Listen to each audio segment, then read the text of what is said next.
buenas tardes, queridos radioescuchas, misterionautas. Esta tarde vamos a iniciar otra emisión más de Enigmas y Paradigmas del siglo XXI con su servidor Tomás López.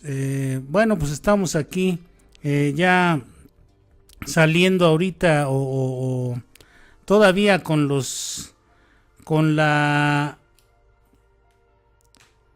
las preocupaciones y la tensión que se genera en este tipo de eventos, como el que aconteció en la Ciudad de México el martes pasado, el 19 de septiembre, una trágica coincidencia, un síndrome de aniversario, una sincronicidad o como ustedes lo quieran llamar, pero bueno, que nos ha dejado a todos con un sabor de tragedia, pero que también nos ha mostrado cómo la sociedad civil, que es a la que yo le doy mérito, a la que realmente le doy mérito, porque ellos, la sociedad civil, estos jóvenes, los millennials y algunos otros por ahí, incluso gente que participó en las labores en las maniobras del 85, muy pocos, pero estuvieron ahí participando, y es gente que con sus propios medios, con sus propios recursos, se hace de los implementos y tiene la voluntad, es admirable este asunto de ayudar a otros seres humanos, no a otros que están en desgracia, que están en condiciones peores que ellos. Yo no hablo de las Fuerzas Armadas o de la Marina o de los políticos, porque ellos reciben un sueldo por brindarnos seguridad o por intervenir en este tipo de casos. Así es que, bueno, pues ellos tienen suficiente con su sueldo, con lo que les dan, con lo que hacen,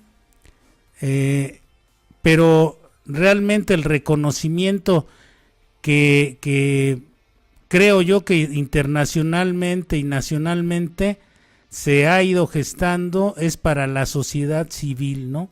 Para este conjunto de mexicanos, para estas brigadas, estos grupos de mexicanos, incluido un par de familiares míos, mis hijos, que fueron a prestar también un poco de ayuda a en estos lugares donde hacía falta, y yo pues estoy enormemente orgulloso de esa situación y de todos los muchachos, toda la gente que se veía con gran ánimo cómo estaban buscando ayudar a otros, ¿no? Eso es conmovedor, eso es algo que lo llena a uno de fuerza, de esperanza, aunque la tragedia todavía no pasa, ¿no? Ahorita con el correr del tiempo se van a ir viendo los verdaderos efectos trágicos de estos acontecimientos. Y como siempre, pues el gobierno pasmado, nada más dando discursos y viendo cifras y hablando de estadísticas y todo este tipo de cosas, sin mover los grandes recursos de comunicación, los grandes recursos económicos a que tienen acceso estas entidades, estas instituciones, para aliviar de manera más pronta la problemática de la gente, que no hay que olvidar que no fue solamente aquí en la Ciudad de México, esa fue, digamos, la puntilla, el remate, pero a partir de días antes, incluso el 7 de septiembre, en Oaxaca, en Chiapas, la tragedia en pleno, ¿no? La tragedia en Vilo estaba ahí, en las comunidades de Puebla, ahora en Morelos, en comunidades del Estado de México donde no han recibido mucha ayuda, que digamos, en Xochimilco, en muchos lados, hay muchos lugares afectados donde el gobierno debería movilizarse, porque ellos son los responsables de todas estas cosas, no los responsables de lo que sucedió, sino los responsables de brindar apoyo y ayuda en casos, en estos casos de emergencia. No se trata de dar discursos y estas cosas, sino de ayudar. Y bueno, después de esto, para comenzar con nuestro programa, que el primer bloque se llama Política y Esoterismo, vamos aquí a presentar a Damián, que está como siempre en la producción y en los controles. Hola, ¿qué tal? Muy buenas tardes, y bueno, pues aquí ya esperando sus preguntas, sus respuestas, y ojalá y interactuemos. Muy buenas tardes. Bueno, pues vamos a ir comenzando, porque si no el tiempo se nos va yendo. Y reitero una enorme felicitación, un abrazo de un humilde servidor para todas aquellas personas que con sus propios medios, para todos aquellos voluntarios que con sus propios medios fueron a apoyar a sus semejantes, ¿no? Y bueno, pues al gobierno, que se pongan las pilas y que trabajen y que hagan lo que tienen que hacer, ¿no? Que no se la pasen dando discursos absurdos ni cifras, ni haciendo frases de México esté en pie y todo este tipo de cosas, porque a ellos no les queda. Los que han levantado a México es la sociedad civil. Entonces ellos que se dediquen a hacer lo suyo y que lo hagan realmente bien, ¿no? Que apoyen realmente bien a estas gentes que están en plena desgracia, gentes que no tienen dónde vivir, que están quedando en parques, en albergues, todo este tipo de cosas, que empiecen a ser eficaces. Este gobierno se ha caracterizado por su ineficacia, y muchos anteriores, ¿no? Pero en este caso se necesita que se pongan las pilas, que sean eficaces en esta emergencia. Y bueno, pues vamos a comenzar con... Hay desde luego una especie de dificultad inherente al potencial...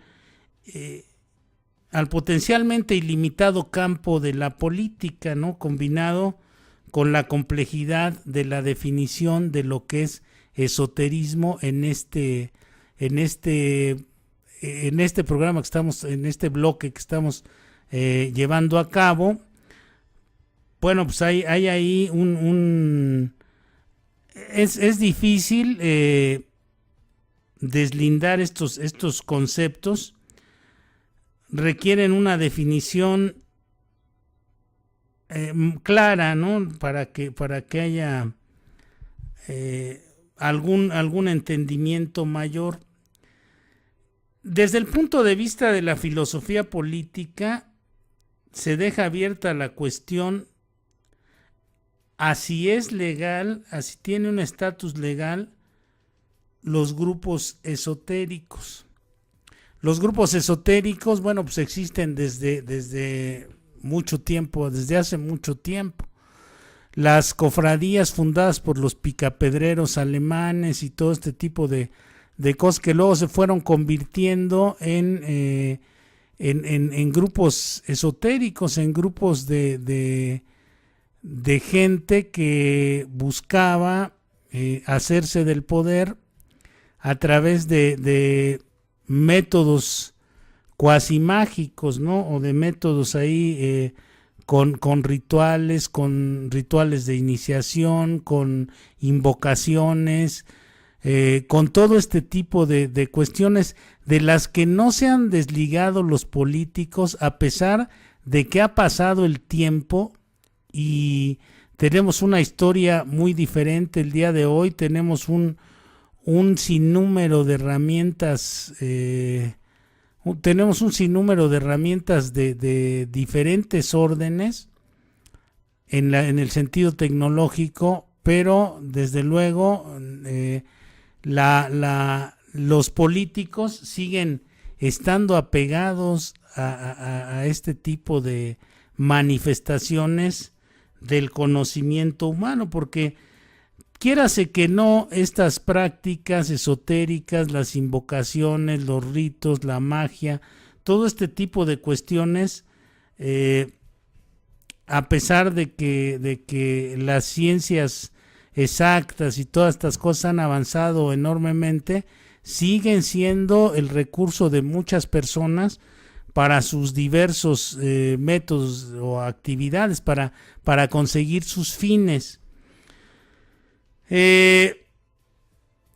Podríamos nosotros ver que lo esotérico y lo religioso también son cuestiones distintas. No estamos hablando de una cuestión de religiosidad cuando hablamos de esoterismo. Eso sería más bien una cuestión exotérica. Esotérico es lo oculto, por eso se les llama ocultistas a los que trabajan con métodos del esoterismo, y exotérico es todo aquello que es público, que es del dominio público. Por ejemplo, algunos dogmas de la religión o partes dogmáticas de la religiosidad, de la religión, son cuestiones exotéricas, son cuestiones que son del dominio público. Todo el mundo entra a una misa, todo el mundo entra a una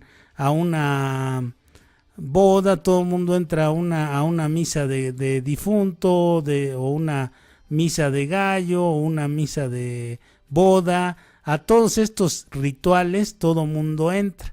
Así es que vean ustedes cómo no nos hemos desligado de esta ritualidad, pero ese es el sentido religioso, que es exotérico, ¿no? Que es público. Debe haber alguna rama religiosa esotérica. La religión, por ejemplo, aquella que le llaman religión de los... la religión esotérica que es, digamos, tiene algunas prácticas ocultistas o de cuestiones que no se hacen tan del conocimiento público. Debe haber prácticas de ese tipo que son internas, ocultas a la vista de la gente, ¿no? Que se ha hablado mucho y se ha rumorado mucho y se ha hablado mucho de estas, incluso en el Vaticano, ¿no? Dentro del Vaticano. Hay una escena en la película del Exorcista, en la película esta de la novela de William Peter Blatty, donde pasan una escena de que entra el sacerdote a la iglesia y ve que se ha realizado una llamada de las que son llamadas misas negras dentro de una iglesia. Esa es una de las escenas de la película. Entonces, bueno, que nos da a entender que de alguna manera durante el día, digamos, por decirlo de alguna forma, o a la vista al público, se realizan misas normales, convencionales, comunes y corrientes, para seguir con el dogma religioso, y en algunos momentos de la noche, porque se supone que eso lo hicieron en la noche o en la oscuridad, se realizan otro tipo de actividades que tienen una connotación secreta. A eso se refiere, de esa manera podríamos diferenciar lo esotérico de lo exotérico.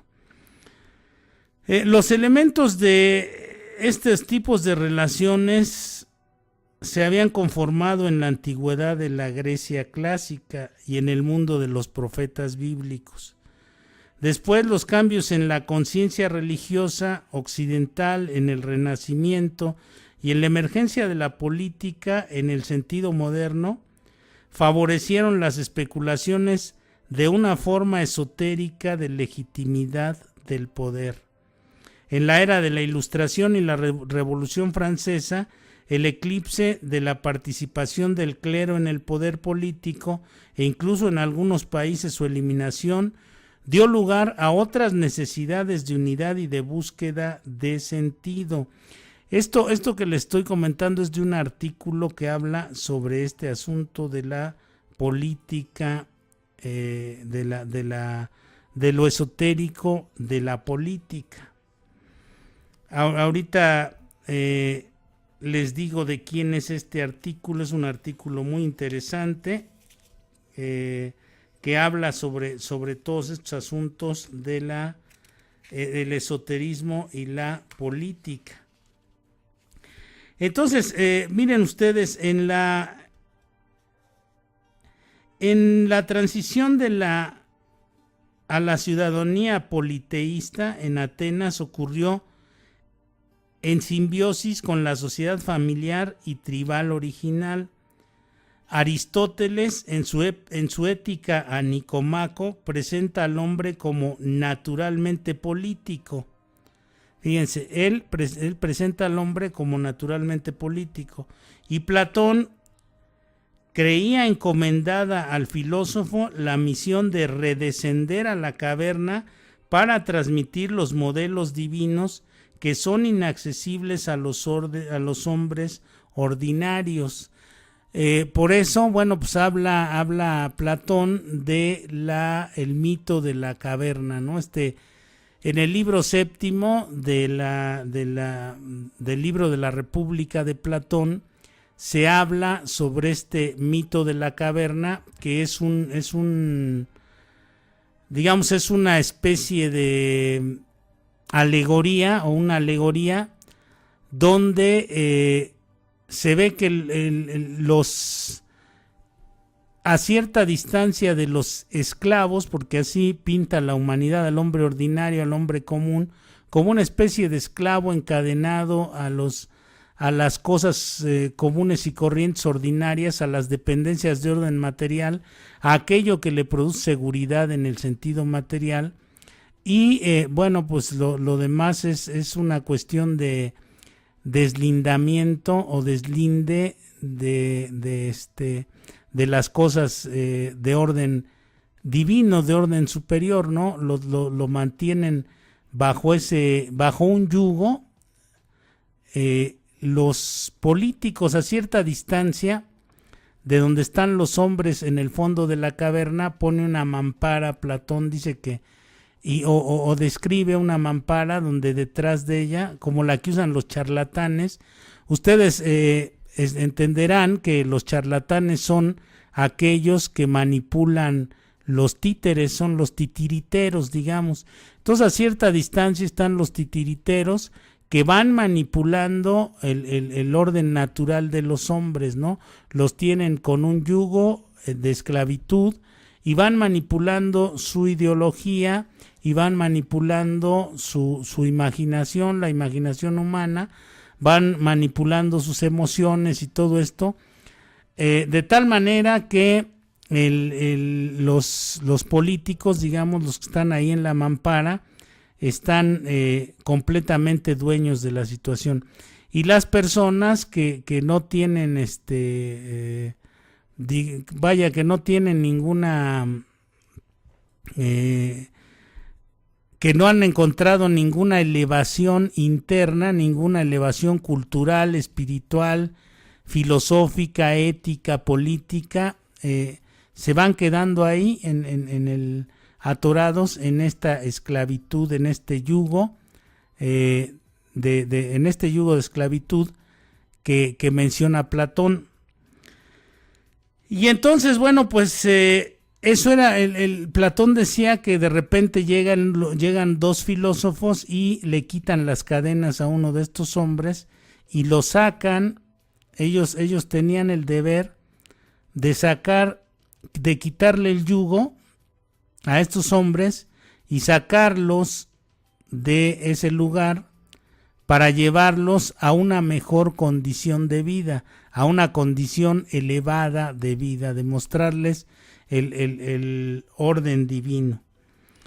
Y entonces, bueno, es así como Platón muestra ya ahí que hay dos corrientes, una que sabe las cuestiones divinas, una que sabe cómo aplicar los códigos de manipulación masiva, y otras que están condenados a una esclavitud, merced a un yugo que les es implantado, que les es puesto prácticamente desde el día que nacen a la fuerza, ¿no? Y ahí estos hombres recorren toda su vida siendo esclavos y con un yugo en su cuello, en sus manos y en sus piernas.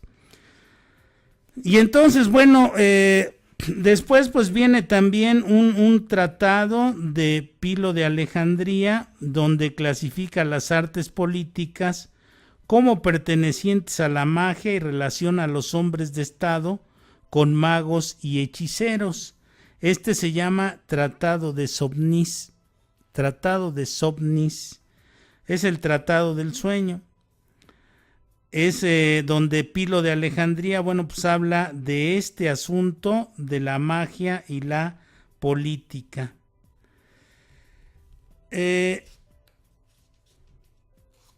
Con excepción de aquellos, dice, que encarnaron el nuevo modelo divino en la tierra y cuyas figuras se encuentran. Fíjense, el nuevo modelo divino se supondría que es la famosa casta divina, aquellos que gobiernan, cuyas figuras se encuentran en las escrituras. Salomón y más específicamente Melquisedec, el misterioso rey de Salem, sin padre, madre o descendencia, la garantía por la legitimidad de Israel a quien Abraham pagó su diezmo en el Génesis, las actitudes de los exégetas judíos y de los padres cristianos permaneció muy similar en este punto. Melquisedec es un personaje sumamente raro. Léanlo ustedes, busquen por ahí información. En algunos de estos programas vamos a hablar sobre Melquisedec, porque es un personaje sui generis, ¿no? Sin familia, sin antecedentes, sin descendencia, etcétera, etcétera. Y bueno, pues es rey, ¿no?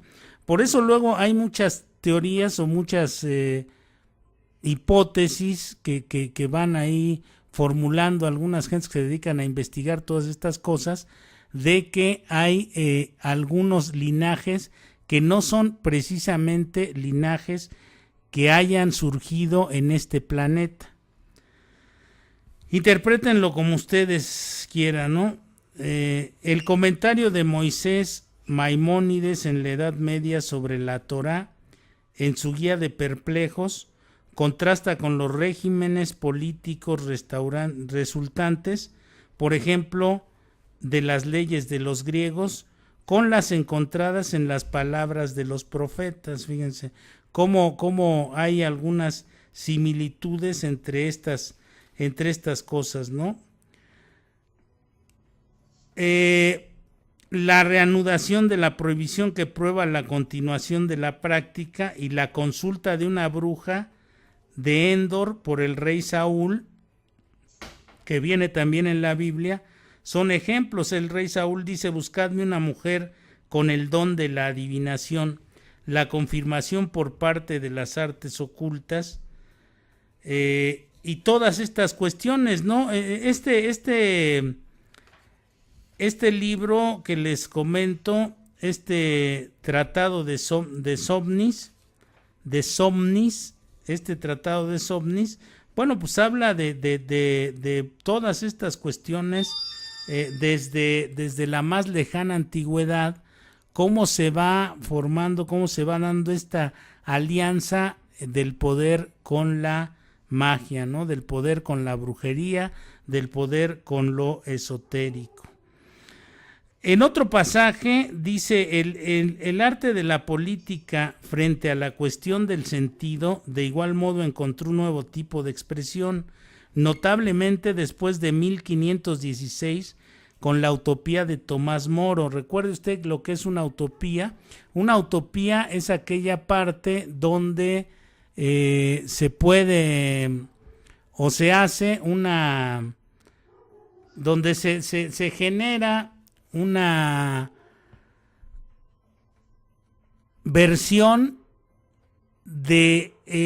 una versión perfecta de la sociedad, donde se habla de la existencia o la posible o el posible desarrollo de una sociedad perfecta.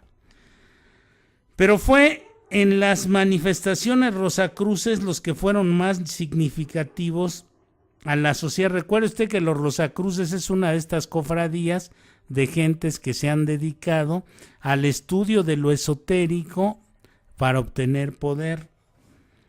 Dice, los rosacruces, los que fueron más significativos al asociar los temas de transmisión secreta y de Oriente como una fuente de conocimiento, fíjense, de los temas de transmisión secreta, eso es esoterismo, y del Oriente como una fuente de conocimiento, con prácticas mágicas y alquimia en la historia del viaje iniciático de Christian Rosenkreuz. La influencia de la fama Fraternitatis de 1614, seguida por una confesión en 1615 y por las bodas químicas de Christian Rosenkreuz en 1616, fue considerable en el mundo germánico, el Santo Imperio Romano durante la Guerra de los 30 años. Y así vemos nosotros cómo estos rosacruces tienen también dentro ahí hay todo parte de la unión de la política o la búsqueda del poder con este asunto también de la magia, ¿no? En el siglo XVIII, la influencia de los Rosacruz formó parte del movimiento de la libre masonería, siendo integrado en los varios sistemas de altos grados. Fue siempre muy evidente en Europa, particularmente entre el séquito de Federico el Grande de Prusia, con el rol de Bischofswerder y el de Gold und Rosenkreuz, Rosacruz Dorada. El rey había presentado una visión unitaria del mundo en un anti-Maquiavelo de 1739.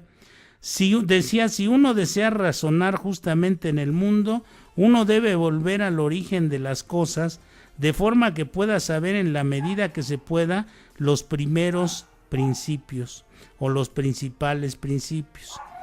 Esta declaración es significativa del rol que las instrucciones masónicas pueden haber desempeñado en las grandes transformaciones de Europa durante la Ilustración.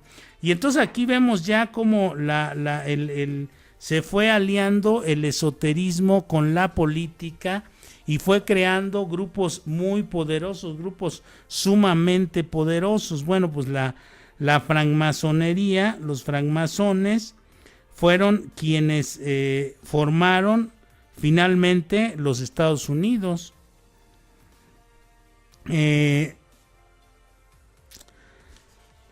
Luego vemos aquí más adelante, mientras Stalin toleraba la presencia de la cosmogonía rusa, una herencia de la teosofía.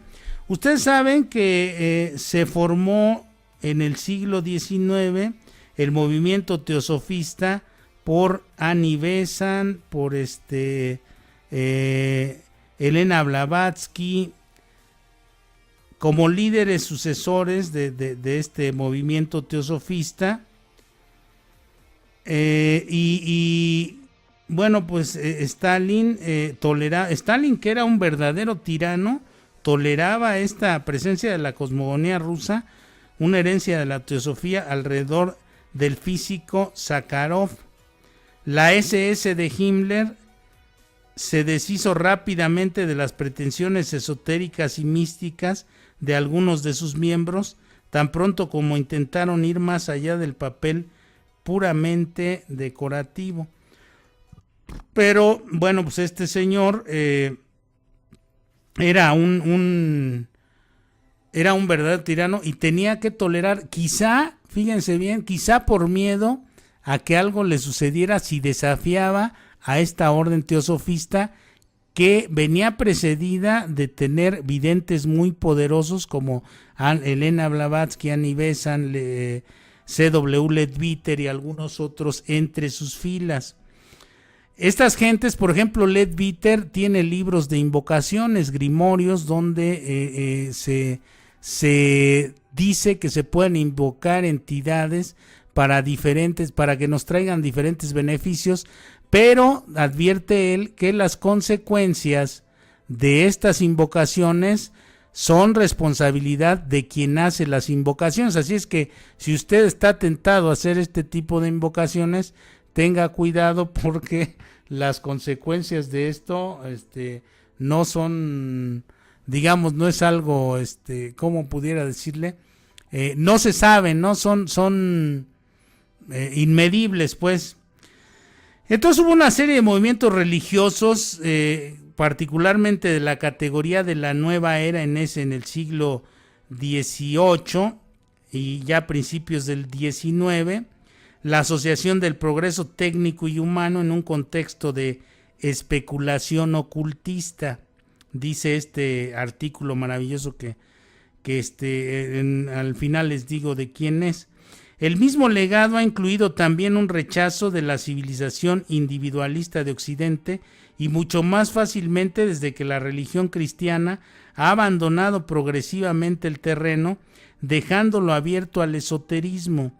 Los sistemas totalitarios, aunque no realizan una función que pueda ser comparada con la asociación del esoterismo y el socialismo en la primera mitad del siglo XIX, parece que algunos tenían una afinidad natural con el pensamiento esotérico. Y aquí menciona uno de los personajes centrales del ocultismo en el siglo, a finales del XIX, principios del XX, a Aleister Crowley, quien, pues fue incluso contratado por Winston Churchill para librar la guerra oculta, la guerra esotérica en contra de Adolfo Hitler y sus huestes. Combinó el rechazo de la sociedad británica con un marcado interés primero en el sistema estalinista y a continuación en el fascismo italiano de Mussolini. Entonces, pues este cuate, que tuvo problemas con el gobierno británico, después fue buscado por este mismo gobierno para que les ayudara a luchar de manera esotérica contra estas gentes, contra esta gente de Adolfo Hitler, ¿no? Que Adolfo Hitler también fue un fanático de estas cosas del esoterismo. Este artículo es de Jean-Pierre Laurent, de donde saqué estas citas que le estaba mencionando, para que usted vaya viendo cómo se fue entrelazando la política con el esoterismo. Y después también aquí ya voy a citarle algunos nada más de los casos que tenemos ya recientes en la época de la política actual, desde a partir de la Segunda Guerra Mundial hasta nuestros días, ¿no? Entonces, como verá, la vinculación entre brujos y políticos es algo que es una práctica constante entre las élites políticas, entre las élites que permanecen hasta nuestros días. Por ejemplo, el movimiento nazi de Adolfo Hitler tenía un fuerte contenido esotérico. Su teoría racista del hombre nuevo, el nuevo hombre o el hombre nuevo, el ser superior, se basaba en la concepción mágica del mundo y del hombre. Recordará usted aquel libro ya viejo de Lois Pauls y Jacques Berger, El retorno de los brujos, que tuvo un renacimiento por ahí de los 70s, de finales de los 60s, principios de los 70s, donde era un libro bastante grueso, bastante grande. Fue uno de los primeros libros que empecé a leer, pero en aquel entonces yo era un adolescente y no me llamó mucho la atención. Me parecieron algunas cosas interesantes, pero otras realmente no, y después no supe ya dónde quedó ese libro. No lo volví a leer ni lo volví a buscar. Pretendo en algún momento volver a retomar la lectura, porque de hecho ese no lo terminé. Bueno, pues este documentaba el vínculo que existía entre los brujos y los funcionarios de la Alemania nazi. La agencia informativa AFP en 2008 dio a conocer que según documentos desclasificados por el gobierno británico, Hitler tomaba muchas de sus decisiones consultando a su astrólogo personal, Karl Ernst Kraft. Este era el astrólogo al que Hitler le pedía que le hiciera predicciones para poder tomar sus decisiones en esta campaña de dominación y conquista del mundo. Bueno, pues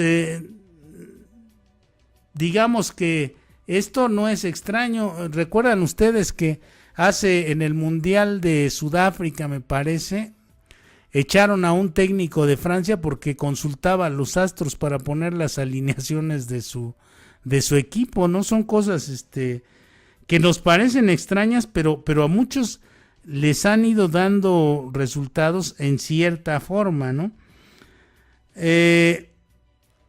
Gran Bretaña también contrató en ese tiempo a un astrólogo húngaro, Louis de Waal, quien leía en el cielo las acciones que Hitler tomaría, para que vean también lo que les decía, que hubo una guerra esotérica entre los nazis y los británicos, donde Aleister Crowley les decía en aquel programa que hicimos de los símbolos de poder, que este símbolo, esto que decimos nosotros, amor y paz, es un símbolo de contraataque a las fuerzas nazis que inventó Aleister Crowley para contrarrestar los símbolos o los mudras que utilizaban los nazis en sus campañas de combate.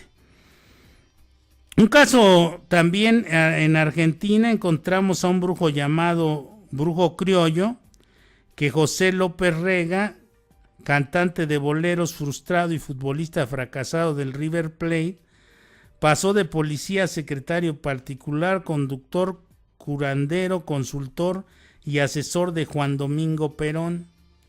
Este cuate, el brujo criollo, Juan López Rega, bueno, pues había sido todo esto que le dije, y era al que Juan Domingo Perón, que también se le conoció como el Rasputín latinoamericano de La Pampa, fue uno de los personajes que más influyeron en la dictadura militar argentina. Eso es aquí ya en América Latina. Recuerda también que Argentina tiene digamos, hay una sospecha de que muchos criminales de guerra nazi influyeron sobre la población argentina, porque vinieron a dar hasta las mismas tierras argentinas, ¿no?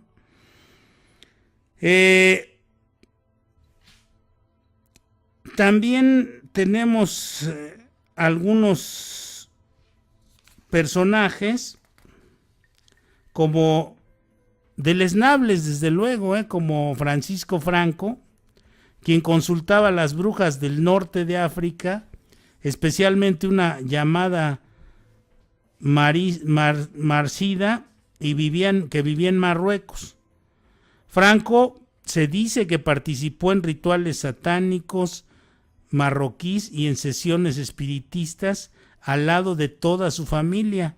Él creía ciegamente ser el elegido de Dios y pensaba que él estaba en medio de una cruzada contra los masones y contra el comunismo. Pensaba como una especie de nuevo redentor, de nuevo salvador, que ha de haber muchos por ahí, muchos que tienen el complejo de nuevo Mesías y ese tipo de cosas en la política, en todo el mundo y sobre todo aquí en México también.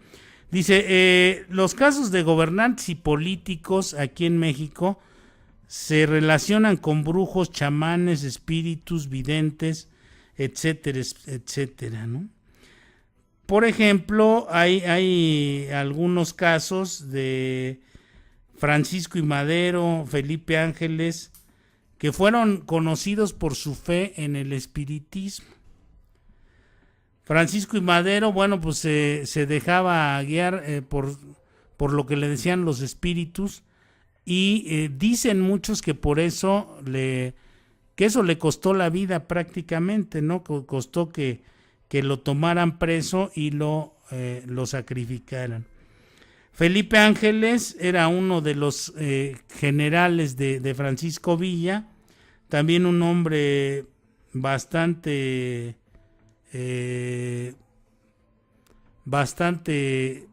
equilibrado dentro del ámbito no era como el general Fierro, el otro general de Villa, el otro terrateniente de Villa, que era sanguinario. Era un poco más tranquilo, Felipe Ángeles, y también pues era conducido por o tenía mucha fe en las prácticas espiritistas. Plutarco Elías Calles también tenía mucha fe en el famoso niño Fidencio, en aquel que la gente al que la gente le atribuía poderes de curación, ¿no? Así como han salido por ahí de repente, no sé, los estigmatizados y esas cosas. Bueno, pues el niño Fidencio era alguien quien decían que tenía poderes de cura milagrosa, ¿no? Como, bueno, pues algunos otros. No era chamán, era una cuestión más o menos entre religiosa y fíjense que ahí se unía en el niño Fidencio, era un caso raro, entre lo religioso y lo esotérico. Bueno, pues Carlos Salinas de Gortari, el villano favorito de este país, tenía un brujo de cabecera. Ernesto Zedillo fue durante su gobierno cuando surgió la historia de la Paca, aquella, se acordarán ustedes, cuando fue asesinado José Francisco Ruiz Massieu, desapareció un diputado de apellido Muñoz Rocha, que nunca se volvió a saber de él, y buscaban por todos lados, bueno, pues vincularlo con algún otro personaje político para poder fincar responsabilidades, etcétera, etcétera. O al menos esa era la circunstancia que estaban tratando de generar. Estaban simulando de esta manera querer hacer justicia, y fueron incluso capaces de contratar, cuando estaba Pablo Chapa Besanilla, estaban estos personajes siniestros ahí en de la Procuraduría, estaban tratando de esclarecer el tema, y llamaron a una adivina, a una vidente, a una bruja de nombre La Paca, famosa, que terminó en la cárcel durante algún tiempo, y nunca encontraron al diputado a Muñoz Rocha, ¿no? El exgobernador de Tamaulipas, Cavazos Lerma, Manuel Cavazos Lerma, tenía todo el tiempo una pequeña pirámide bajo su sombrero para alcanzar energía positiva.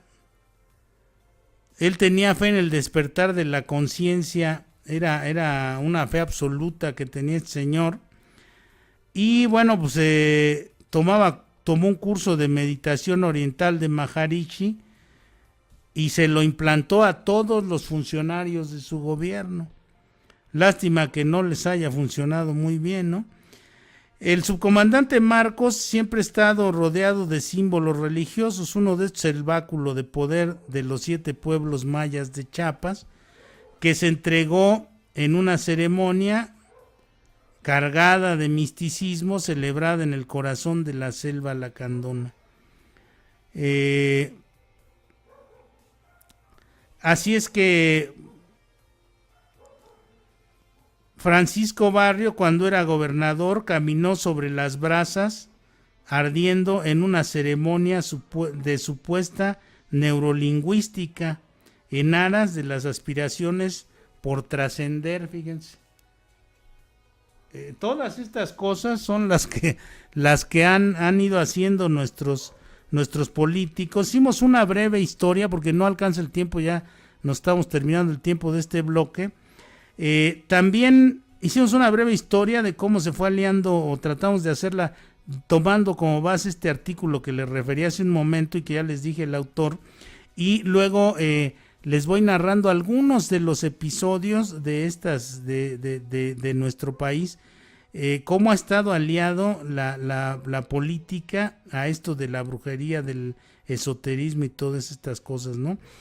Marta Sagún, la esposa de Vicente Fox, en la residencia de Los Pinos hacía ceremonias de magia y brujería junto con varios ayudantes, entre quienes se encontraba Gina Morris Montalvo, supuesta prima del ex jefe de aduanas José Guzmán Montalvo, a quien se acusó de haber beneficiado a sus hijos, aquellos que se volvieron millonarios, los Briviesca, que se volvieron millonarios de repente, ¿no? Yo creo que sí les funcionó la magia o les funcionó otra cosa, pero bueno, pues ahí se hicieron de lana, ¿no?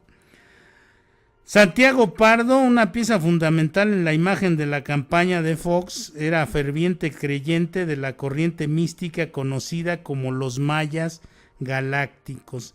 Y ahí vamos llegando a personajes de veras de una alta envergadura, como doña Elvester Gordillo, que de acuerdo con algunas versiones de colaboradores suyos, la maestra tiene varios brujos que la protegen de sus enemigos, pero pues también le falló porque fue a dar al botellón, y al mismo tiempo la mantienen en el poder. Uno de los principales brujos africanos, a quien ha acudido en varias ocasiones, en ocasiones importantes, bueno, pues es alguien que no se ha identificado totalmente, ¿no? Por ahí algunos hablan de una persona, otras de otras, por eso yo omito aquí decir, realmente no tengo la certeza, entonces no, pero sí se sabe que es africano, ¿no? En México la práctica de la brujería es tan común y ancestral en los políticos famosos y en la gente de a pie, que gracias a esto existe el famoso mercado de Sonora.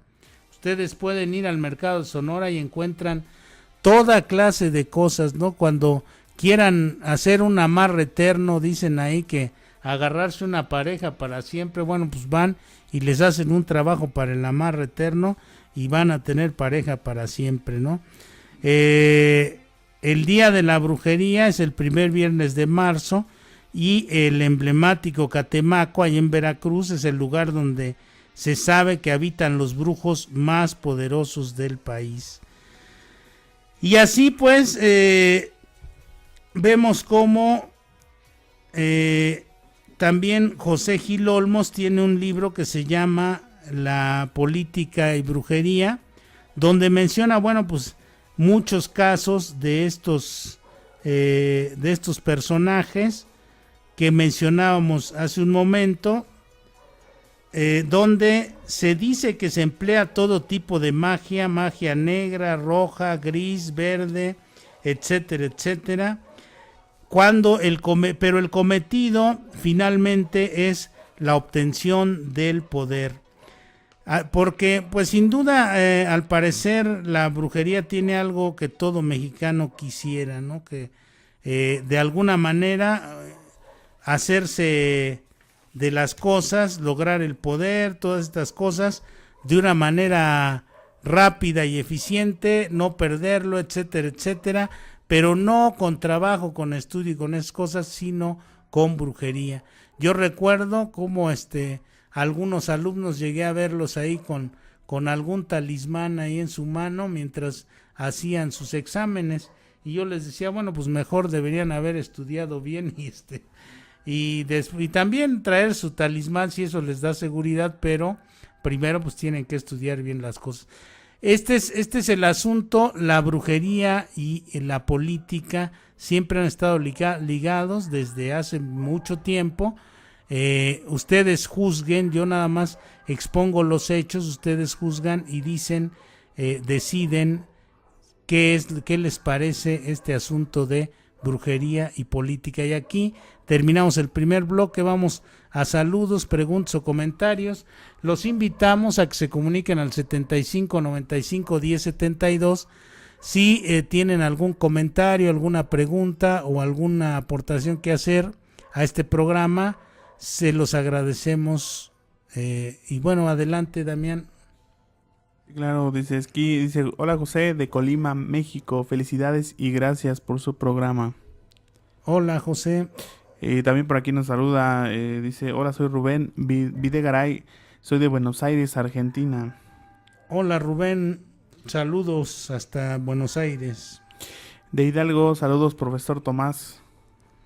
Saludos a las gentes de Tonatiu Hidalgo. López. Tonatiu, saludos a Tonatiu que nos escucha también. Hola, ¿qué tal? Soy Alberto de Tláhuac. Hola Alberto, un saludo. Dice Rosa de la Ciudad de México, un placer escucharlo. Saludos Rosa. Bueno, y vamos con los saludos que tenemos por acá. Dice Braulio Molina, dice sí con todo. Mayrita Ray dice hola Tomás. Mayrita Riande. Ajá, bien. Saludos a Marita, un abrazo, un saludo. Dice Braulio Molina, dice que apoyen los políticos. Claro, pues que apoyen realmente, no que no nos vayan a querer apoyar con sus brujos o con sus rituales, ¿no? Que apoyen con dinero y con recursos de las instituciones, que es lo que más se necesita, más que un discurso, el armar programas que puedan dar respuesta rápida a esta problemática que nos acaba de generar esta catástrofe en la que nos vimos envueltos, ¿no? Y bueno, por aquí dice Evaristo Silva, dice saludos maestro Tomás. Hola Evaristo, saludos. Guadalupe Corona dice ya presente Tomás, un enorme abrazo. Gracias Guadalupe, igualmente. Julieta Luna, saludos a todos en Alabanet, ya los extrañaba, ya estoy de vuelta, excelentes sus programas, saludos Víctor Hugo. Saludos a ay, no se me fue el nombre. Julieta Luna. A Julieta, sí, Julieta siempre nos escucha. Dice Julieta Luna. Margarita Hernández, no entiendo, creo que la peña se está contagiando. Bueno, a lo mejor está ahí comentando, dice Omar Hinojosa, el Manuel meditando. Y bueno, pues unos que entraron por acá, dice saludos a todos, a todos los del programa y en especial a maestro Tomás López. Muy interesante el programa de hoy. Liz O'Shea. No sé si saludos a Liz. Bueno, pues sí es interesante porque nosotros vemos la imagen de los políticos en los spots televisivos, pero no sabemos que detrás de esto también hay una serie de cosas medio raras, ¿no? Este asunto de su alianza, sus alianzas con la brujería. Por ejemplo, la familia López Portillo estaba muy aliada, muy aliada a esta chamana muy famosa también internacionalmente, esta mujer que hacía incluso operaciones, sacaba, a decir de los que estuvieron ahí cerca, incluso Jacobo Grinberg, el desaparecido misteriosamente y conocido psicólogo mexicano, psiconeurólogo mexicano, Jacobo Grinberg, a esta famosa chamana Pachita la estuvo viendo durante un buen tiempo, ¿no? Estuvo trabajando ahí porque la familia López Portillo fue la que lo conectó con ella, ¿no? Ellos eran asiduos, le hacían caso a ciegas a esta chamana, que fue muy famosa. Y les digo, decían, incluso el mismo Jodorowsky dice que él vio cómo hacía operaciones con un cuchillo oxidado y sacaba órganos de aparentemente de la nada, ¿no? Del aire, del ambiente. Era una cosa impresionante, decir de muchos, ¿no? Pachita Guerrero. Por aquí también nos saluda por aquí Leonardo Medrano, dice saludos desde León, Guanajuato. Saludos a Leonardo. Víctor García J dice saludos, buen programa como siempre. Y bueno, son los mensajes que han entrado por aquí. Saludos a todos. Nos vamos a un corte breve y regresamos. No se vayan.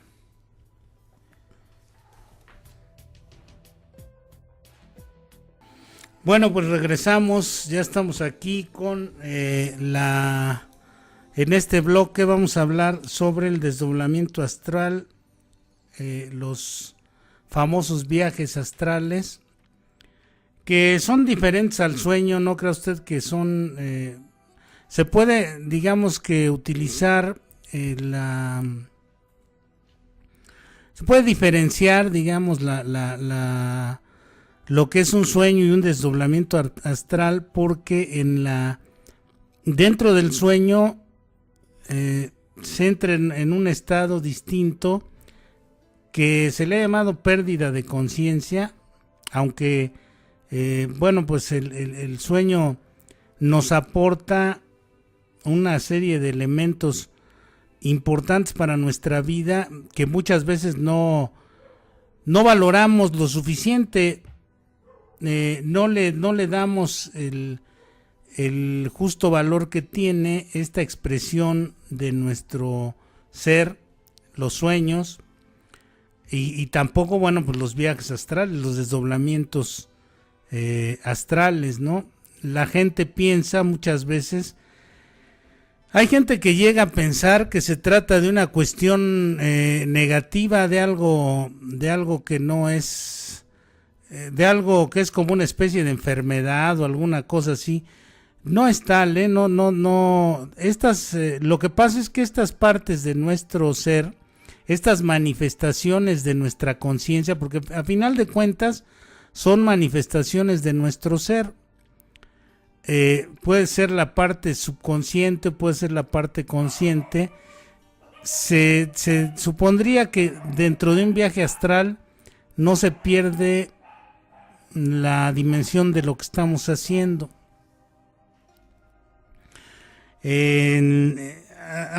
La gente siempre pregunta que cómo puedo reconocer cuando estoy teniendo una experiencia fuera del cuerpo, qué características tienen este tipo de experiencias, en qué se diferencian con el sueño, lo que les decía.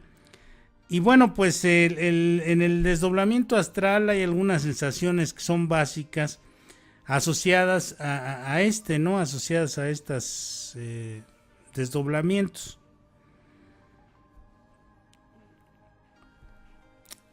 Algunas de estas sensaciones, la gente que hace por primera vez el intento de hacer este tipo de vivir este tipo de experiencia, puede sentir desagradables estas sensaciones, pero para quien ya las ha practicado son sensaciones que son muy agradables.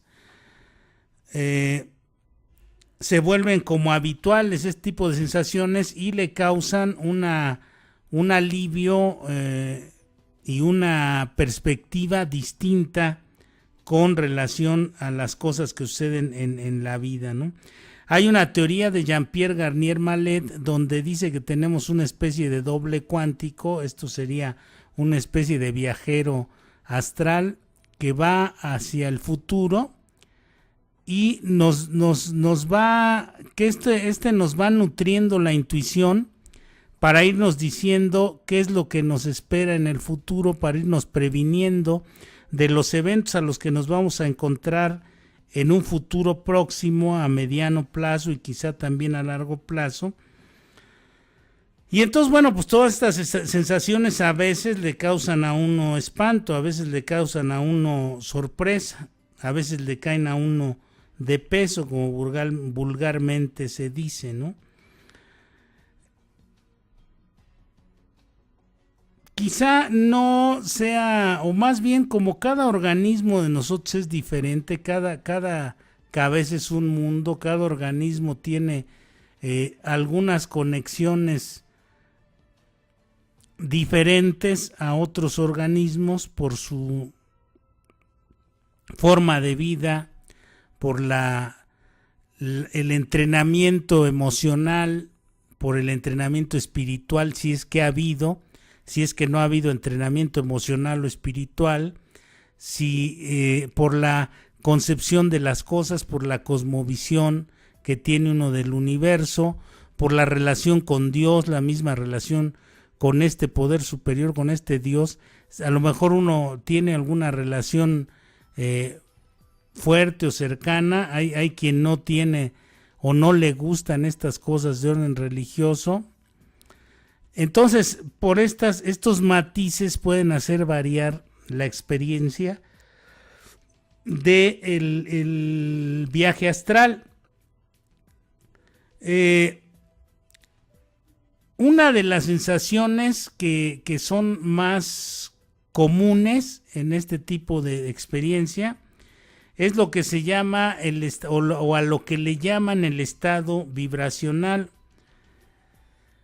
Es en el que se siente como si todo el cuerpo estuviera vibrando. No sé si lo han experimentado, yo sí lo he experimentado.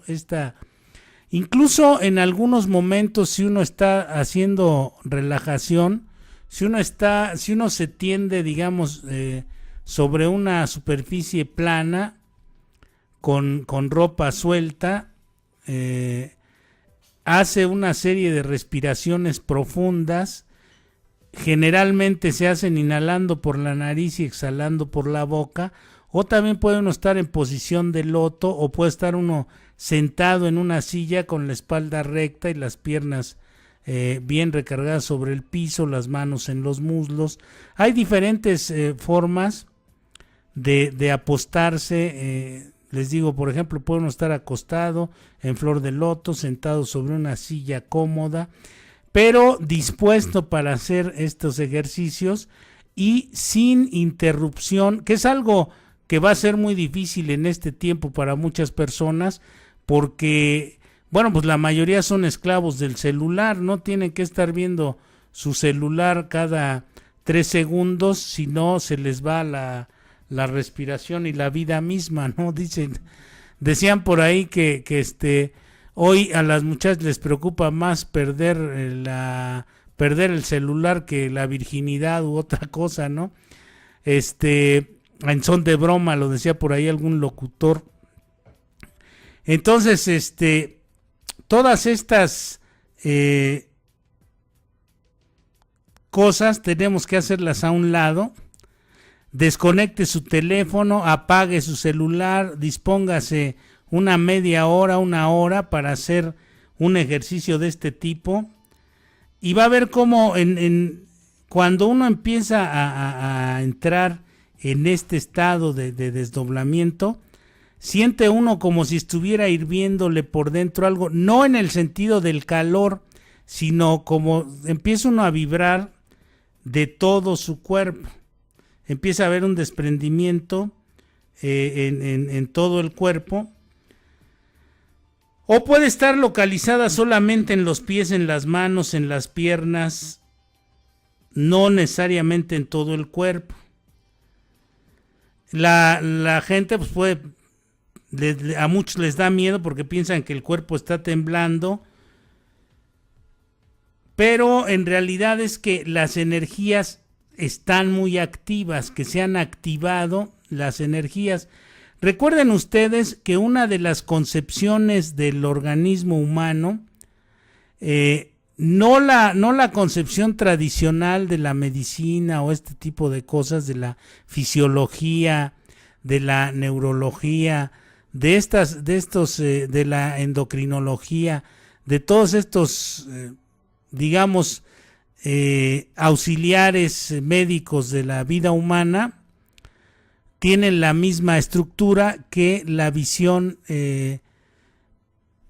holística, porque en algún momento nosotros hemos visto, como algunas de estas imágenes, de estas que tenemos aquí, vamos a ver, se ve ahí de repente como que hay figuras con unos resplandores. Estos resplandores obedecen a los 7 vórtices energéticos que les llaman los chakras, o les llamamos los chakras. Entonces, cuando nosotros entramos en un estado de relajación especial, como el que se requiere para este tipo de viajes, estos centros energéticos se activan, y eso es lo que genera que se siente el hormigueo en el cuerpo, esa especie de hormigueo, de burbujeo, de vibración en todo el cuerpo, porque se va elevando sí la vibración energética del cuerpo, y esto evidentemente uno lo va a percibir. Mucha gente, les repito, se espanta y en ese momento cortan la meditación porque empieza a darles miedo, cortan el inicio del viaje astral porque empieza a darles miedo. No tengan miedo, no pasa nada. Hay por ahí una versión de Lobsang Rampa al que algunos después dicen que no era ni siquiera un lama, pero bueno, vamos a pensar que sí lo era, que sí tenía conocimientos de estas cosas. Algunos dicen que era simplemente un plomero inglés que decidió escribir estos libros. Otros dicen que sí era. Ya ven que hay mucha desinformación y manipuleo de este tipo de cosas, sobre todo en estos asuntos. Entonces Lobsang Rampa escribió un libro que se llamaba El Tercer Ojo, donde menciona que tenemos un hilo, el cordón de plata, que también hizo otro libro después que se llamó así El Cordón de Plata, que es aparentemente una especie de cordón plateado que sale desde la parte de nuestro ombligo o un poquito abajo de nuestro ombligo, que es donde está el chakra de color naranja, que sale a partir de ahí el cordón de plata, y que si ese cordón se rompe durante un viaje astral ya no podremos regresar a nuestro cuerpo. No sé, yo nunca he sabido de un caso de alguien a quien se le haya roto y no haya regresado a su cuerpo. Así es que esto puede ser a lo mejor en un caso muy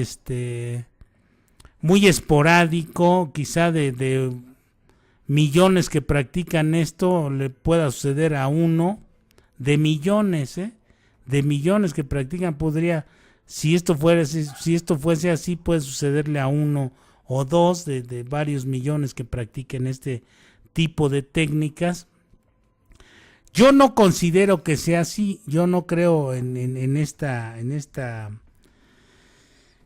versión que se da del cordón de plata, ¿no?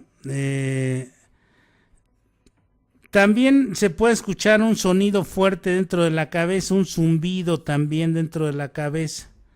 Esto se le llama sonido intercraneano, que solamente lo escucha la persona que está iniciando la experiencia del desdoblamiento astral, y puede ser parecido a un estallido o zumbido. También yo he experimentado esta sensación de como un estallido. Yo hasta pensé como que había hecho corto algo, porque me desperté y dije, ay, ¿qué pasó? Pero me saqué de la jugada y me desperté cuando una de las veces que estuve tratando de experimentar estas cosas, ¿no?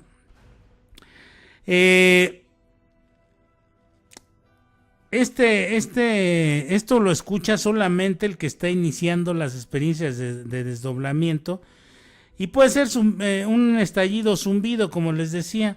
Este fenómeno ocurre debido a la separación de las conexiones entre el cerebro extrafísico y el cerebro físico, a lo que se le llama el paracerebro, al cerebro extrafísico. Así como son,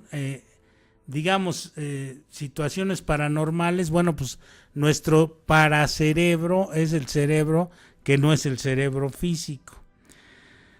Cuando los cuerpos se separan, se puede tener la sensación de que estamos en dos sitios a la vez, pero eso no sucede realmente. Fíjense, se puede tener que... Hace algunos días atrás, mucho antes de esta tragedia que vivimos, un mes, yo creo, un poco más atrás, en el tiempo, estábamos platicando en un café varios amigos, y me preguntaban dos amigos míos, con los que regularmente tomo café, me preguntaban que esta sensación de que como que estás en un lado y en otro a la vez, ¿qué es? Y bueno, pues yo les decía que es esto, ¿no? Es el desdoblamiento. Tenemos la sensación de que estamos en dos sitios a la vez pero eso no sucede realmente, es solo la sensación. La conciencia se divide. Lo que ocurre es que en el momento de la transición de la dimensión física a la extrafísica, a veces se alteran las percepciones físicas y las energéticas o parapsíquicas. Por eso nos parece que estamos en dos lugares a la vez. Fíjense, se alteran las energías físicas, energéticas y parapsíquicas. Por eso sentimos como que estamos en dos lugares a la vez. Por cierto, un saludo a Marco Ordóñez, al Pollo y a Gloria Benítez, que son los con los que estaba tomando café ese día, y me preguntaban algunas personas sobre ese asunto. Yo les estaba comentando de por qué suceden estas cosas.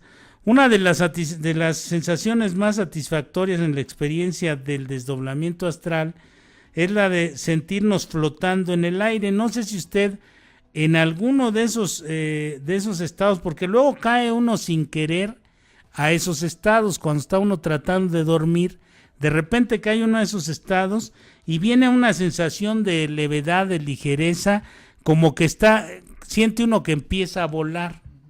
Sí, hay sensaciones como que está uno volando. Ese es el desdoblamiento astral. Si en ese momento uno orientara a su cuerpo astral hacia el lugar que uno quiera, puede viajar hacia ese lugar. Pero muchas veces se pierde la experiencia y se cae al sueño. Hay veces que estamos en un estado de tal disposición que de manera natural entramos a ese desdoblamiento astral, pero luego caemos al sueño y perdemos la oportunidad de viajar en el mundo astral. En el mundo astral podríamos ir a visitar a una persona, podríamos ir a visitar algún país, podríamos ir a algún sitio que nos guste y percibir las cosas tal como están en ese lugar. Seguramente por eso muchas veces recibimos información y cuando estamos en algún lugar de repente decimos como que yo ya estuve aquí en este lugar hace tiempo. Puede ser que hayamos ido astralmente a ese lugar, tenemos la información a nivel subconsciente y cuando llegamos ahí hacemos match, relacionamos una información con otra y nos damos cuenta que estamos ahí, que hemos estado ahí, pero no en forma física, sino en forma parapsíquica, no en forma psíquica, sino en forma parapsíquica. En esa condición también se pueden tener sensaciones de balanceo o movimientos de rotación, o sea, puede uno volar, puede uno dar vueltas, puede uno hacer muchas cosas en el aire. Esas sensaciones son maravillosas. Yo he tenido, pocas veces, pero he tenido este tipo de sensaciones en algunas experiencias en las que me he visto envuelto. Otra de las sensaciones es sentir como las piernas y el tronco como si se elevaran las piernas y el tronco, pero la cabeza queda pegada a la almohada. Esto puede ser debido a que hemos conseguido una buena relajación del cuerpo, pero no hemos disminuido, fíjense bien. ¿Por qué se queda pegada la cabeza en la almohada? Porque no hemos disminuido la actividad del cerebro. Una de las cosas más importantes es tratar de disminuir al mínimo los pensamientos, de tratar de poner en blanco la mente para poder lograr. Poner en blanco la mente no es una cuestión fácil, ¿eh? Yo le aseguro a los que lo han intentado que los que lo han intentado más de una vez no han logrado mucho hacer esto, porque se requiere un gran poder de concentración, un gran poder de atención para lograr este tipo de cosas. También es frecuente sentir una sensación de expansión o balonamiento, en lo que parecemos estar como hinchados, perdiendo la sensación de los límites de nuestro cuerpo, como si nos fuéramos inflando como globo. Eso es cuando está saliendo la parte parafísica de nuestro cuerpo.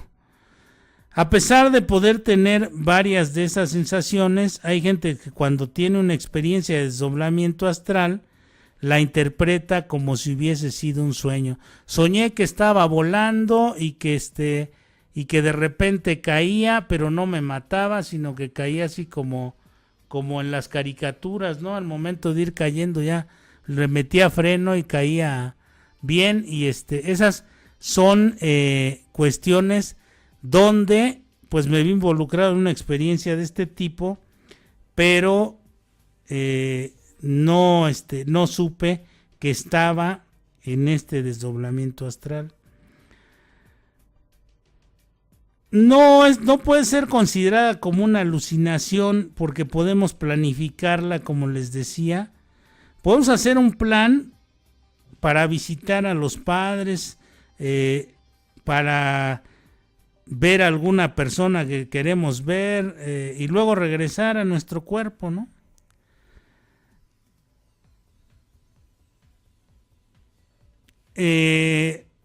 Y bueno, pues lo podríamos verificar con ellos. El proceso del sueño onírico, del sueño común y corriente, se desarrolla dentro de los hemisferios cerebrales, donde se organiza la información que se ha acumulado dentro de todo el día, y el proceso de ordenación y activación de áreas de nuestra memoria crean imágenes y generan el movimiento ocular rápido o REM, que es también la fase donde hay una especie de donde hay una especie de, digamos, distensión del tiempo. Si uno dura 5 minutos dentro de un sueño, ha pasado una hora. Si uno pasa una hora dentro de un sueño, han pasado 5 minutos en el tiempo físico de esta dimensión. O sea,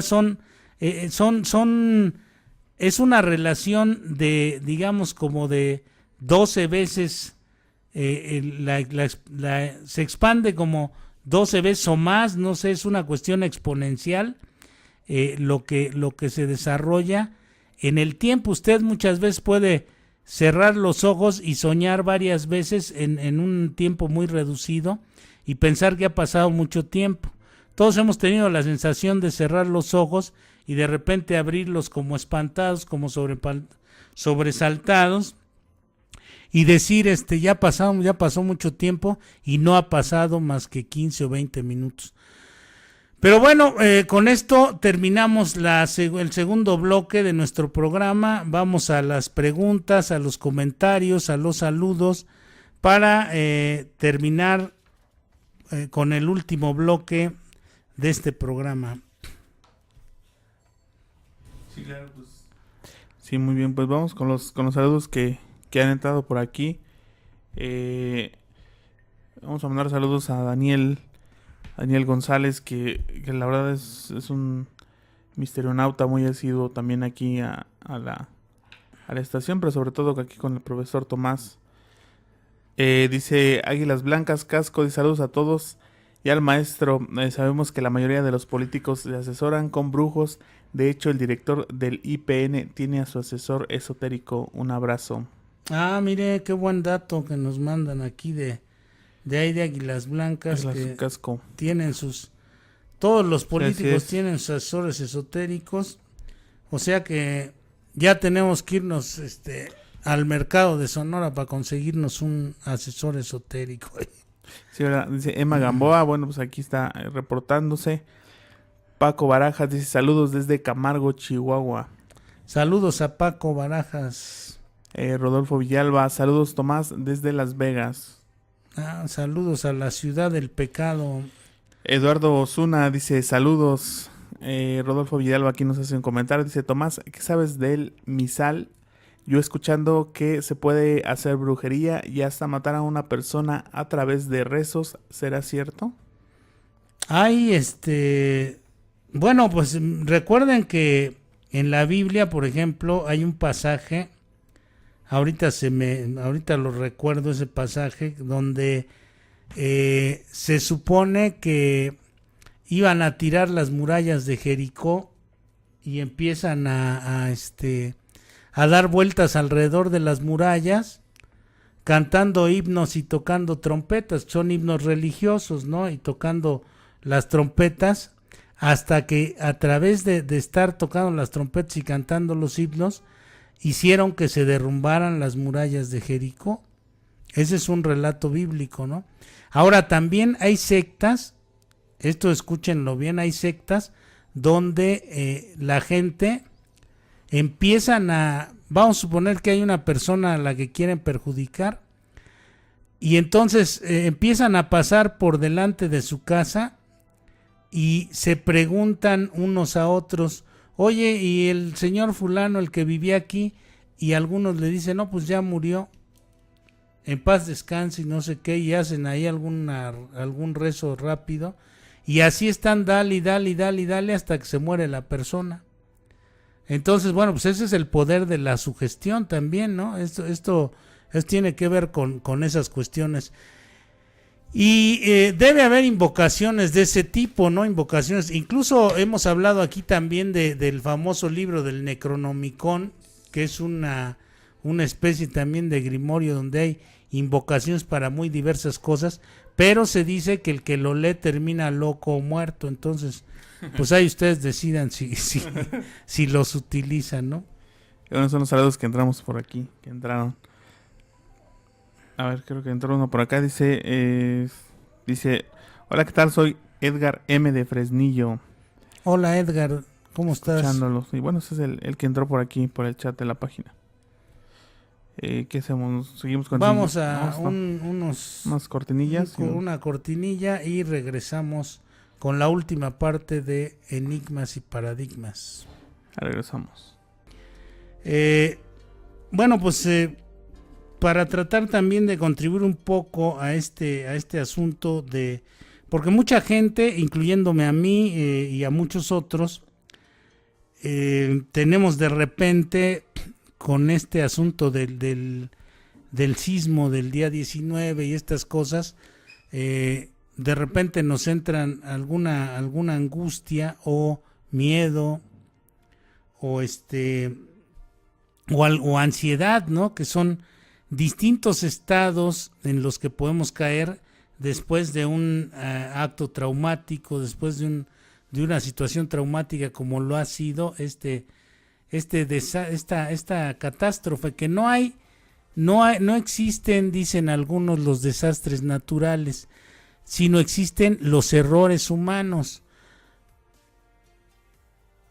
Si yo voy a construir una casa en un lugar donde a la orilla de un río, y me advierten que ese río en determinados momentos ha crecido y se ha llevado pedazos de tierra, se ha llevado árboles, se ha llevado cosas ahí, y yo construyo, les digo, no, pero aquí está muy bonito, y construyo ahí mi casa, y entonces en algún momento va a crecer el río y se va a llevar mi casa. Y no es un desastre natural, porque la naturaleza simple y sencillamente está funcionando como lo hace siempre. No lo hace con malicia, no lo hace para destruir, no lo hace para destrozar poblaciones, sino que es su funcionamiento típico o atípico, es el funcionamiento de la naturaleza. Así es que no podemos culpar a la naturaleza diciendo que es un desastre natural. No, son acomodamientos telúricos, y nosotros en la Ciudad de México sabemos que esta es una zona sísmica y que los reglamentos de construcción deben ser reglamentos muy bien especificados para que no sucedan estas cosas, y se deben cumplir a cabalidad para evitar que la tragedia sobrevenga como ha sucedido ahora, ¿no?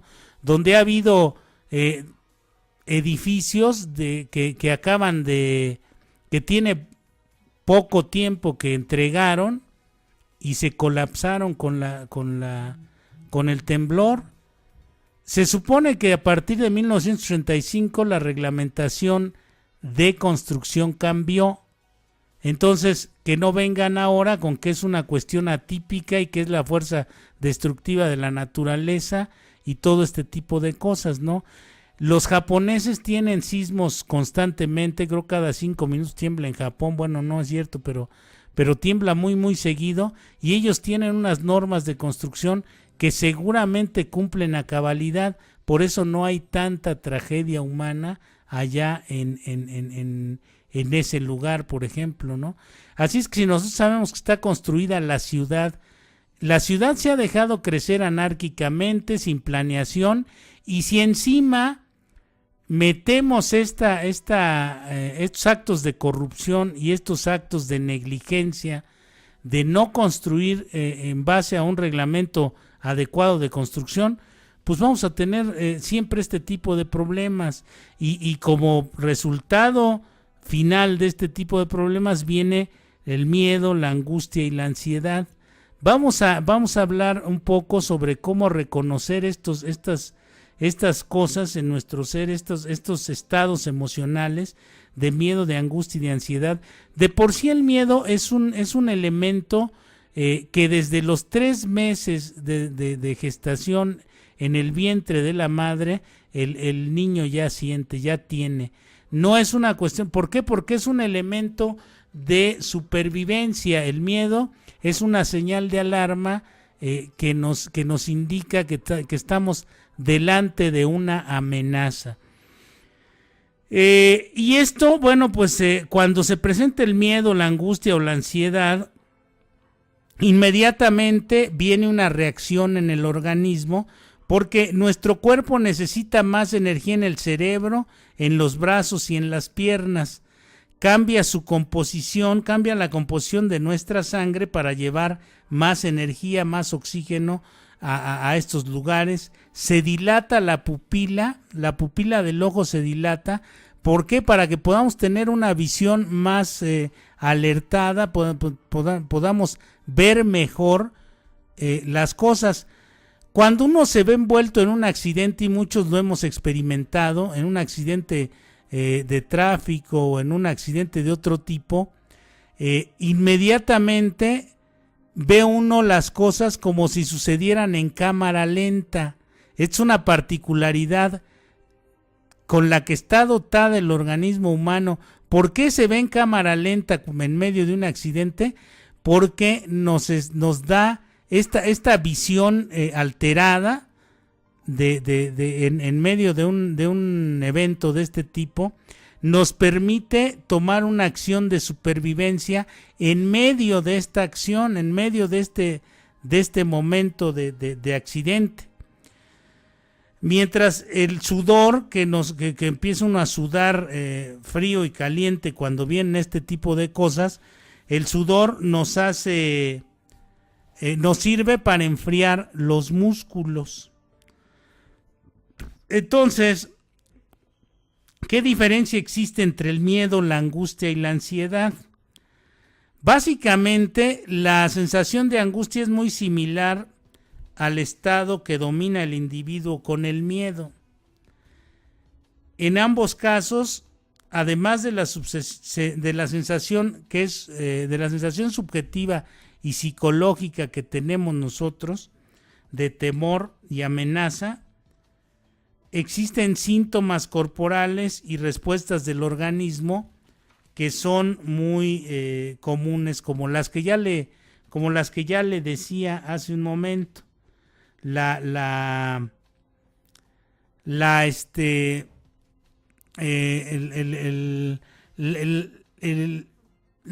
Digamos, la explosión de energía generada por la adrenalina hacia diversas partes del cuerpo.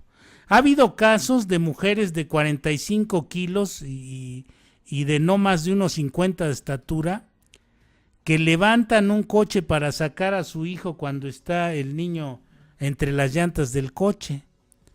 Eso es lo que hace la adrenalina, lo que hace el organismo en un estado de emergencia. Por eso vieron ustedes o vemos nosotros en estos rescates de humanitarios que ha llevado tan bien, tan perfectamente, tanto los voluntarios como los cuerpos de rescate de Israel, de Japón, de Estados Unidos, que han venido a ayudar, como todas estas personas, pueden estar ahí horas enteras sin comer, sin dormir, sin beber agua. El organismo es un mecanismo prodigioso que genera esta fuerza inaudita en otros momentos, que no nos imaginaríamos que tenemos en otros momentos. Tenemos nosotros un insospechado recurso interior que nos saca a flote en momentos tan difíciles como estos, ¿no? Ante la pérdida, ante la catástrofe, ante el desastre, algo nos levanta donde probablemente ya no podríamos levantarnos, ¿no? De no tener estos mecanismos.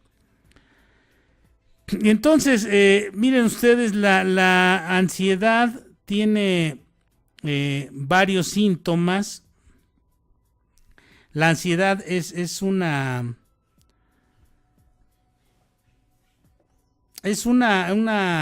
cuestión también como de, ¿cómo pudiéramos decirlo?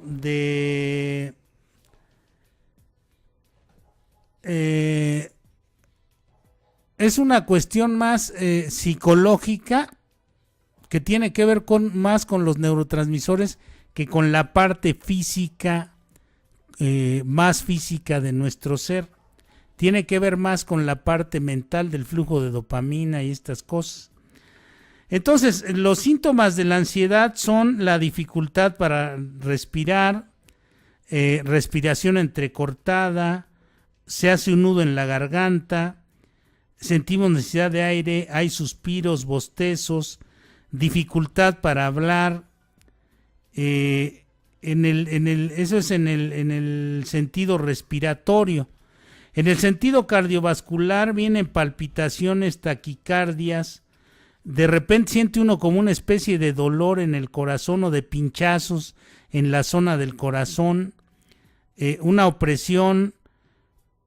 La cara se pone roja, se siente uno como sofocado, viene una sensación de calor, de frío, en el estómago siente uno sequedad en la boca o salivación excesiva, dificultades para comer, náuseas, para tragar, no para comer, para tragar. Tragar es el acto de pasar ya la comida por la garganta una vez que sea masticado. Entonces viene la dificultad para tragar, náuseas, vómitos, contracturas del estómago, ataques de hambre, ataques de sed, diarreas, calor, escozor anal, ganas de defecar, ganas de orinar a gotas o a chorritos, orinar muchas cantidades, orinar poco y con frecuencia. Esos son los síntomas, digamos, de la ansiedad. Pero estos síntomas que le decía yo de ansiedad son síntomas que nos permiten cierta ansiedad es deseable y necesaria para el manejo normal de las exigencias de la vida cotidiana y más en momentos como este que nos ponen a prueba, ¿no? Juega un papel necesario en la respuesta general de la adaptación de nuestro organismo ante situaciones de estrés. Cierto nivel de ansiedad permite que mejoremos nuestro rendimiento personal y la actividad. Por eso le decía, la gente puede pasar muchas horas sin beber agua, sin tomar un café ni nada de eso, para lograr un rescate, por ejemplo, en una situación como esta, ¿no? Claro, lo ideal es que pueda tomar agua, que le podamos dar a lo mejor una bebida energetizante, alguna cosa de ese tipo, café, alguna cuestión así, comida, que estén bien atendidas estas personas que están dando parte de su vida para salvar la vida de otros. Eso es un gesto pura y llanamente humano, ¿no? Ellos no están por ningún interés político, económico, social, cultural, ningún otro interés más que el simple interés de ayudar. Entonces, bueno, pues lo deseable sería que pudiera dárseles ahí, suministrársele lo que necesitan y mantener el nivel de ansiedad en un estado óptimo que pueda ayudar a la supervivencia, pero no que pase a una crisis de angustia, al temblor de manos y pies, a las palpitaciones, a la sudoración, a los temblores y sacudidas, a la sensación de ahogo, a la sensación de atragantamiento, opresión o malestar torácico, náuseas o molestias abdominales, inestabilidad, incluso molestias, desmayos, mareos, sensaciones de que el mundo alrededor que está cambiando en un sentido irreal y no un sentido real, miedo a perder el control, a volverse loco, miedo a morir, sensación de estremecimiento, hormigueo en diversas partes del cuerpo, escalofrío y sofocación. Todas estas cosas ya indican un ataque o una crisis de ansiedad. Estas crisis se pueden presentar durante el sueño, son crisis, por ejemplo, como las que hemos sufrido en estas últimas fechas, en estos últimos días, producto de lo que ha sucedido. Y bueno, de repente la gente no puede conciliar el sueño, está dando vueltas y vueltas para un lado y para otro, está en un estado como en lugar de estar dormido, bueno, pues está entrando en este tipo de estados y no puede dormir adecuadamente, no puede descansar adecuadamente. Y vienen todas estas variaciones cuando ya se sale de la ansiedad del nivel deseable, digamos, ¿no? Hay otra cosa que se llama ansiedad anticipatoria. La ansiedad anticipatoria se presenta después de un ataque de pánico y la persona, a pesar de sufrir un nuevo ataque, vive atemorizada, a pesar de no sufrir un nuevo ataque, vive atemorizada por la posibilidad de que la crisis se repita. Hay personas que pueden desarrollar cierto grado de ansiedad anticipatoria, incluso tras una o dos crisis, mientras que en otras llegan a desarrollarse incluso tras frecuentes crisis. Alguien describió muy gráficamente como un estado de miedo al miedo, la ansiedad anticipatoria, pues puede ser muy impaciente y confundirse con un estado de ansiedad generalizada si no se explora la existencia de ataques previos de pánico. Este es un tipo de ansiedad que le da a la gente cuando ya ha tenido diversos ataques, ¿no? de pánico. La ansiedad generalizada se asocia al trastorno por angustia, presentando algunas similitudes con la ansiedad anticipatoria, por lo que en ocasiones se llega a confundir con ella. La existencia de crisis de pánico con anterioridad apunta más hacia la ansiedad anticipatoria, aunque ocasionalmente ambos tipos de ansiedad pueden coexistir a la vez o bien añadirse a un trastorno por angustia a cierto nivel de ansiedad anticipatoria o ya experimentada. La hiperventilación, que es uno de los síntomas, es la ventilación pulmonar excesiva y suele aparecer cuando la persona nota determinadas dificultades respiratorias, entonces empieza a tratar de jalar más aire y esto hace que haya una hiperventilación.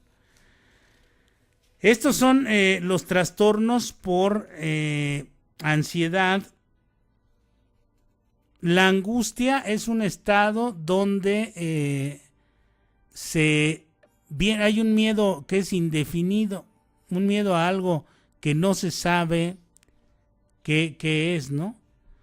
Les decía que el miedo es algo natural, la ansiedad es algo deseable hasta cierto punto y la angustia es algo verdaderamente indeseable, ¿no? Esto de la angustia, debemos tener cuidado de no caer en este tipo de estados,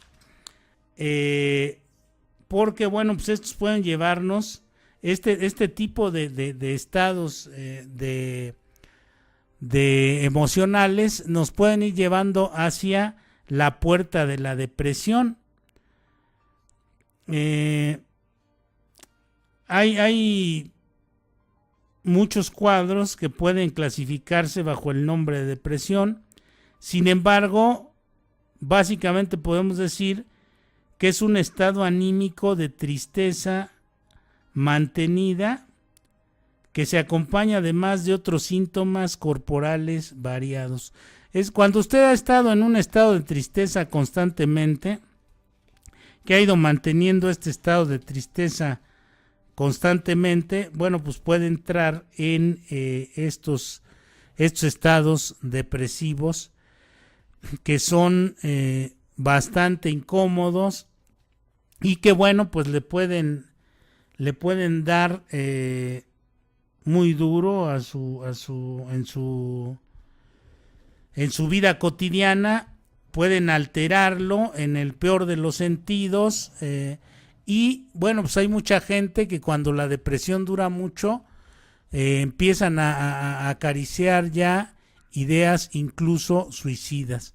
Entonces esto tenemos que trabajar los seres humanos con nuestro carácter.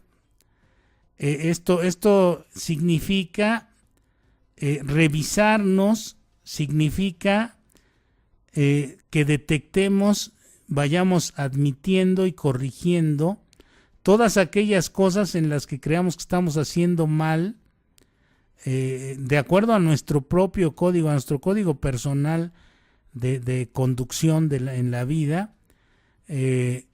Digamos que se trata de detectar, de admitir estas cosas y corregirlas para que vayamos formando un carácter que nos permita salir de estos estados, mantener grados de ansiedad manejables que nos pueden incluso ayudar para muchas cosas, decía yo, pero no caer en la angustia o en el miedo. El miedo, cuando se alía con la imaginación, es un verdadero jinete del apocalipsis. Si nosotros estamos pensando que de repente, como han manejado últimamente en las redes sociales, que viene un megasismo, que lo que vivimos ahora fue de una magnitud muy pequeña al lado de lo que se espera, etcétera, etcétera, etcétera. Entonces, si empezamos nosotros a darle cuerda a la imaginación con estas barbaridades que dicen en las redes sociales, que no son ciertas, el único que puede predecir un temblor está a muchos años luz de conciencia de nosotros y se llama Dios. Es el único que puede predecir lo que va a suceder. Nadie más puede predecir un temblor. Ninguno de los otros adivinos, chamanes, lo que usted quiera, no pueden, o incluso científicos, no pueden predecir un sismo. Lo único que nos avisa unos segundos antes es la famosa alerta sísmica, y en el temblor que pasó, cuando estaba temblando fue cuando sonó. Entonces, a veces nos puede avisar antes, depende de la distancia, supongo yo, o a lo mejor de la distancia y la intensidad, no sé, no conozco la mecánica del funcionamiento de este aparato, pero nadie puede predecir un sismo. Así es que no haga caso de este tipo de informaciones. Trate de formar de retomar las riendas de su carácter, de eliminar esta ansiedad de más. ¿Cómo la puede eliminar? Bueno, pues la puede eliminar haciendo ejercicio, la puede eliminar haciendo meditación, la puede eliminar teniendo si está en edad de tener una vida sexual activa, teniendo una vida sexual activa activa e importante, digamos, dentro de lo que es el contexto de lo digamos de cómo usted maneje su sexualidad. Puede hacerlo mediante el ejercicio, mediante el sexo, mediante la meditación, mediante la lectura y visualización, ejercicios de atención, concentración, tratar de poner su mente en blanco, tratar de practicar estas técnicas que le hablábamos de los viajes astrales. Todo esto le puede ayudar, Lo que definitivamente no le puede ayudar es hacer caso de estas barbaridades y dejar volar la imaginación junto con su miedo, porque entonces va a entrar en unos estados verdaderamente catatónicos. Entonces, bueno, con esto vamos a los últimos saludos, mensajes o preguntas para despedir esta edición. Y les recuerdo, no haga caso, nadie puede predecir un sismo. Estas cosas van a suceder en el momento y en la hora en que tengan que suceder. No van a suceder antes ni después, ni esta noche, ni mañana, ni pasado. Tampoco puedo asegurarle que no, pero lo más probable es que no sucedan prontamente. Y bueno, pues vámonos aquí a los últimos comentarios de Rodolfo Villalba. Dice, te digo de esto del misal porque mi papá tiene 95 años y me cuenta todo ese tipo de cosas. Que un primo de él lo vivió y me sorprende porque está leyendo de rituales de los reptilianos, cómo se transforman, y él me decía que él cuando tenía 15 años escuchaba todo esto de la brujería. Y dice, Tomás, ¿no crees que ha sido manipulado el clima o hasta vender un sismo, huracán, los que tienen el poder? Bueno, en algún momento vamos a hablar del proyecto HARP, que es poco probable, pero sí es probable, porque hay en los experimentos de clima que hacían.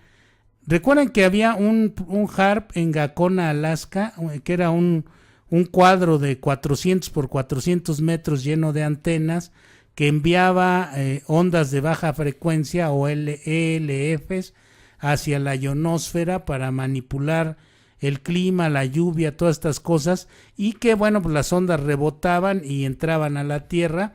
Entonces probablemente hay por ahí, vamos a hablar de esto más adelante, hay testimonios que dicen que sí se puede hacer temblar con este tipo de ondas, pero lo que a mí me intriga es que en estos momentos y me hace también voltear la mirada hacia este tipo de herramientas tecnológicas, porque en el mundo ya hay como 20 HARPs.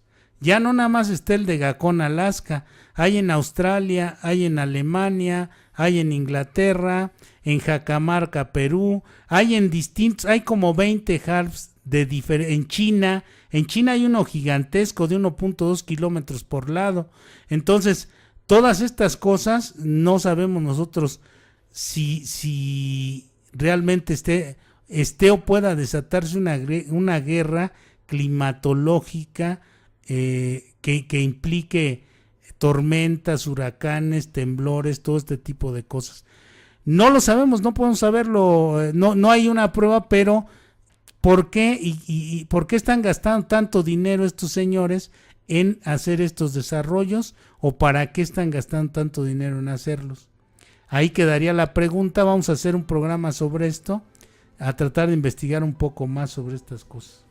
Y bueno, son todos los mensajes que entraron por acá. Y bueno, pues entonces no tenemos más para comentar por la tarde del día de hoy, y nos vemos la próxima semana, si Dios quiere. Hasta pronto. Hasta pronto.